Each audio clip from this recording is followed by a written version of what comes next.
എവിടെ പോവാ അമ്മ? ഞാൻ ആശുപത്രി പോകുന്നു. ബൈക്കിലല്ലേ? ബൈക്കില. അവൻ കൊണ്ടുപോകാന്ന് പറഞ്ഞു. സീറ്റാണ് അത് അമ്മച്ചിക്ക്. കൊള്ളാന്നല്ല, ഞാനിനി എവിടെയാടാ കയറിയിരിക്കുന്നത്? അവിടെ കയറിയിരിക്കാം. അമ്മച്ചിയല്ലേ രോഗി. അയ്യോ, നുമാന്റെ എവിടെ പോവാ?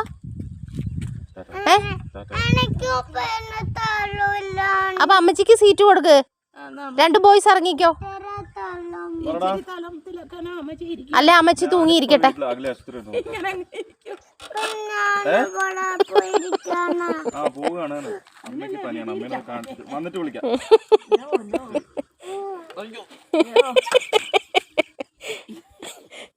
നുമാന്റെ സ്ഥലമുണ്ടോ?